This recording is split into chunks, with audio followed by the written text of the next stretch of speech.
Is that so? What a difference a day makes.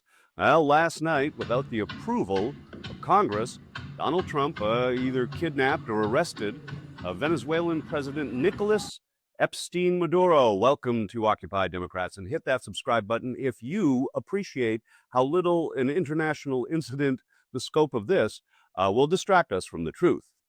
But I don't understand why the Jeffrey Epstein case would be of interest to anybody.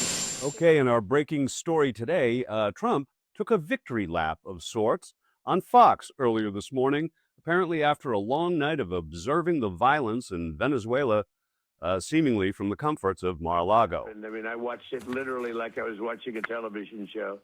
And if you would have seen the speed, the violence, you know, they say that, the speed, the violence, they use that term. It's it was an amazing thing. But it is what he had to say about what lies ahead, what's next, not just for Venezuela, but also for one large country south of the border, and what Mexico's president has to worry about this morning. This from the Peace President. I'm not going to start a war. I'm going to stop wars. No more wars, no more disruptions. We will have prosperity and we will have peace. Under Trump, we will have no more wars, no more disruptions, and we will have prosperity and peace for all. I am the candidate of peace. I am peace. Okay. Well, as you're about to see in our featured clip today, it's coming up in just a second. This has always been about the drugs, right? How about we're buying oil from Venezuela? When I left, Venezuela was ready to collapse. We would have taken it over. We would have gotten all that oil. It would have been right next door. So, there have been some wild claims made about Venezuela. President Maduro is some kind of drug overlord. Never! The country is emptying its prisons into the US, but the White House has taken it up a notch. Getting land, oil rights, whatever we had. We had a lot of oil there. As you know, they threw our companies out and we want it back. Yep. The White House claims to own Venezuelan oil and land. Stephen Miller, one of Trump's top aides, even claimed the US created Venezuela's oil industry. So, is any of this true? Well, it could be that a 20-year-old corporate dispute is being used to fuel an international political flashpoint. You see, the late Venezuelan President Hugo Chavez was dedicated to nationalization. He seized hundreds of businesses and private projects he said were exploiting the country and its people. That included oil projects run by US giants ConocoPhillips and ExxonMobil. Venezuela es libre! Nuestro petróleo es nuestro! So the US companies claim Venezuela owes them billions of dollars in compensation for kicking them out of the country with the largest proven oil reserves in the world. Let's get to what's going on now. Okay, here's our featured exchange. Comes from Fox News, I guess. Earlier today, Trump lays out his vision for a big, beautiful new Western Hemisphere.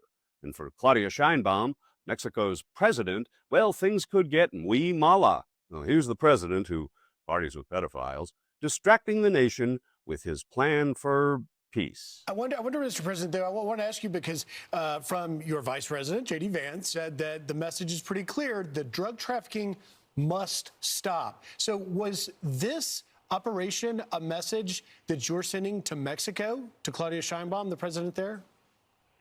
Well, it wasn't meant to be, and we're very friendly with her. She's a good woman, but the cartels are running Mexico. She's not running Mexico. The cartels are running Mexico. And we could be politically correct and be nice and say, oh, yes, she is. No, she's very, she's very frightened of the cartels. They're running Mexico. And I've asked her numerous times, would you like us to take out the cartels? No, Mr. President. No, please. So we have to do something because we lost. The real number is 300,000 people, in my opinion. You know, they like to say 100,000. 100,000 is a lot of people, but the real number is 300,000 people, and we lost it to drugs, and they come in through the southern border, mostly the southern border. Plenty come in through Canada, too, by the way, in case you don't know. But they come in through the southern border, and something's going to have to be done with Mexico.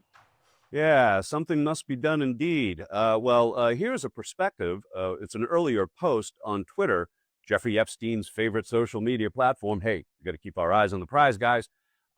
It illustrates the destruction of morale, in this case from the POV of an Army vet. Let's enjoy his eloquence, and please like, share, and comment. So it's being reported right now that Caracas is under attack, getting bombed from the air, possibly from drones. There's been reports of blackouts. This is a message for all active duty. If you ever get this, I want you to know something, that America is not behind you. This ain't like the Afghan war and the Iraqi war, where you got to come home and be celebrated as a hero, have romantic movies made for you in Hollywood. Nah, America is like what if you were in the Navy, if you were in the Air Force, and you were behind the bombing of Caracas, Venezuela.